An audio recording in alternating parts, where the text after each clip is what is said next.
Ito ang kinatatakutan na pangyayari sa ating mundo ngayong 2024 at isa sa mga posibilidad na kalaban ng Pilipinas ay ang China. Ang tanong ay, paano naghahanda ang Pilipinas sa tensyon sa South China Sea at sa posibilidad ng World War III? Ating itong pag-usapan, mga kaibigan.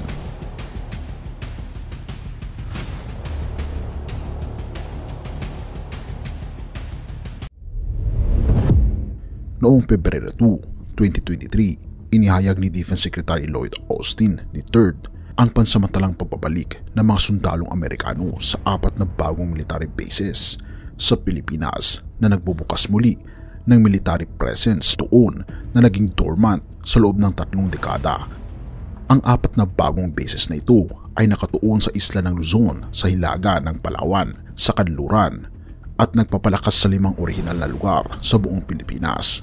Ang desisyong ito na pinakamalakas ang US presence sa Indo-Pacific ay nagtatakda ng bagong antas ng aksyon laban sa China habang patuloy itong nanganganib sa South China Sea.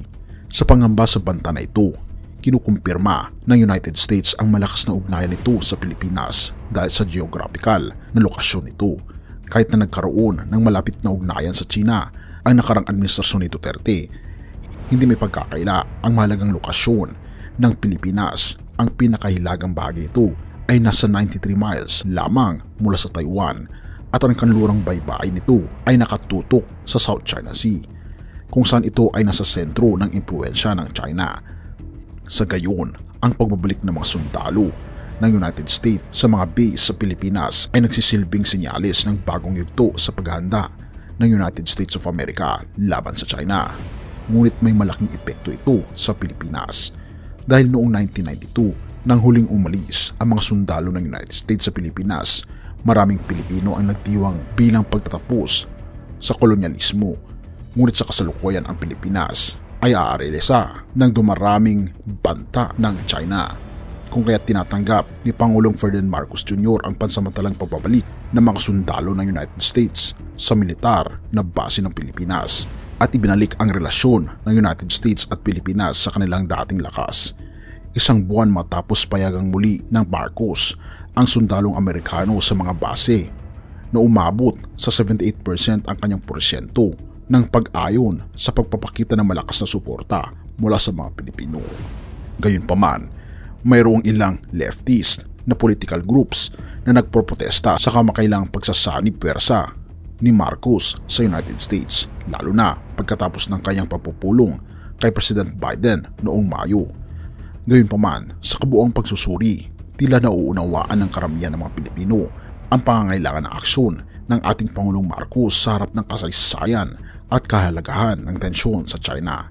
Ang paglapit ng Manila sa militar ng Estados Unidos ay isang tugon sa lumalalang alitan na may mahabang kasaysayan.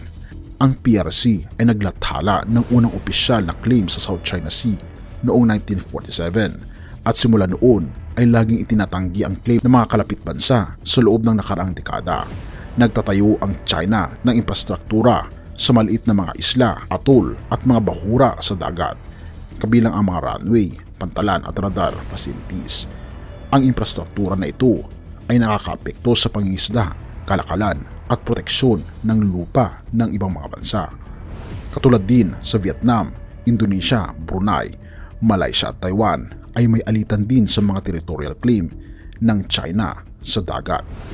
Mahalaga ang papel ng ginagampanan ng Pilipinas sa pag-aayin ng arbitral proceedings sa United Nations Permanent Court of Arbitration sa dahig noong 2016 na nag-akusa na nilabag ng China ang United Nations Convention of the Law of the Sea matapos magdesisyon ang korte sa pabor sa Pilipinas.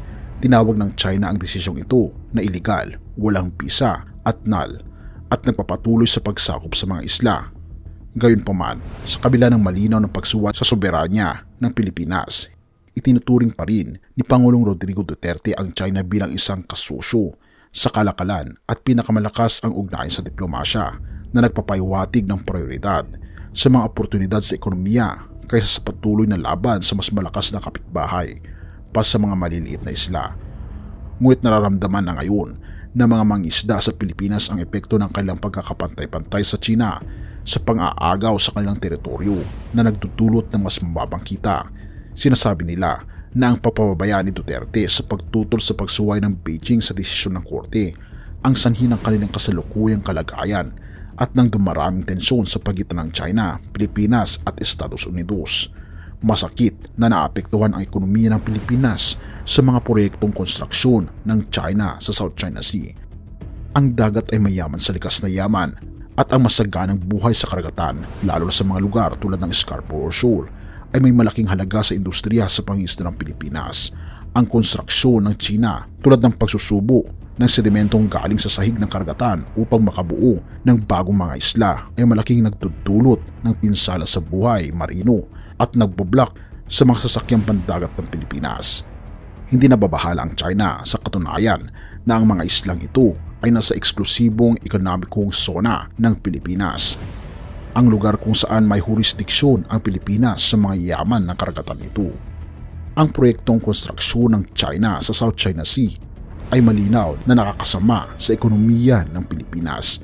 Ang dagat ay mayaman sa likas na yaman at ang masaganang buhay sa karagatan, lalo sa mga lugar tulad ng Scarborough Shoal, ay may malaking halaga sa industriya ng pangingisda ng Pilipinas.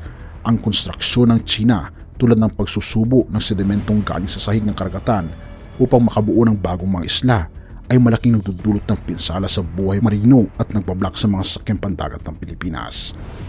Sa ilalim ng kasalukuyang Pangulo, hindi nagpapakampante ang Pilipinas sa mga pag-usad ng China sa mga isla sa kanilang itinuturing na kanilang sarili. Sa katunayan, ang kamakailang pagsisikap ng Pilipinas na okupahin ang Reyna Reef, isang maliit na islet malapit sa Spratly Island, ay pinuna ng China na nagsasabing ang mga aksyon ng Pilipinas ay malubha na nakikialam sa soberanya ng China. Nilabag ang kanilang sariling pangako at sumasalungat sa batas na pandaigdig at sa deklarasyon ng Conduct of Parties ng South China Sea na nilagdaan sa pagitan ng China at mga miyembro ng Association of Southeast Asian Nations. Ang pahayag na ito, inilabas ng isang tagapagsalita mula sa China Coast Guard noong August 8 ay nagpapakita na mainit ang alitan sa South China Sea at ang Pilipinas ay determinadong ipagtanggol ang kanilang teritoryo.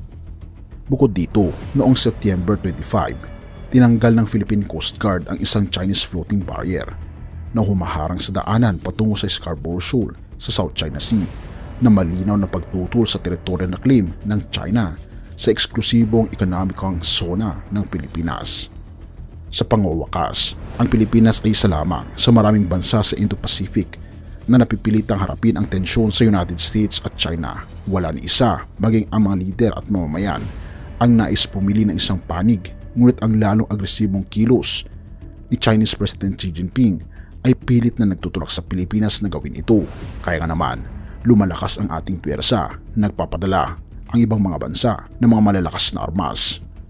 Na kung tutusin, ang ating sandathang lakas ay higit na mas malakas na kaysa sa maraming bansa sa buong mundo na tayo ay nakarang 34 na sa ating lakas sa lahat ng nasyon sa buong mundo. Ngunit bukod dito, mas mahalaga pa rin na pangalagaan ng ating bansa ang kaligtasan ng mamamayang Pilipino dahil ito pa rin ang pinakamahalaga sa lahat. Mga taga-Efeso 5 verse 15 to 16, kaya't mag-ingat kayo kung paano kayo namumuhay. Mamuhay kayong tulad ng matatalino at di tulad ng mga mangmang. Samantalahin ninyo ang bawat pagkakataon na kayo'y makagawa ng mabuti sapagkat punong-puno ng kasamaan ang daigdig ngayon. Kaibigan, naway maging mabuti pa rin tayo sa harapan ng ating Panginoong Diyos kahit na anong mangyari. Dahil ito lamang ang isang batayan na tayo ay hindi taga-mundo, kundi tayo ay tinalaga ng Diyos na mamuhay panghabang buhay sa langit na bayan, na ito ang ating permanenteng tahanan. Purihin ang ating Panginoong Diyos at salamat kaibigan sa iyong panonood. Tayo manalangin. Ama naming banal, mga Panginoon naming Diyos, kami po'y lubos na nagpapasalamat sa inyo pong pag-ibig sa amin. Salamat po Panginoon sa inyo pong pagbibigay sa amin ng proteksyon at ipinapaalala sa amin na kami po Panginoon ay hindi tagalupa kundi kami ay tagalangit. Kaya nga naman ihanda Panginoon ang aming mga sarili sa mas magandang bayan. Kasama po namin kayo na kami po ay mananahan magpakailanman kasama ng aming pamilya at mga kaibigan. Purihin ka, o aming Panginoong Diyos, patnubayan kami, at salamat sa iyo pong pagmamahal sa bawat isa. Patawarin po kami, Panginoon, sa lahat ng aming pagkukulang at pagkakasala. Ingatan po ninyo ang aming bayan. Sa pangalan ng aming Panginoon Hesus, patawarin po kami at pakalinisin sa lahat ng aming mga dungis. Amen.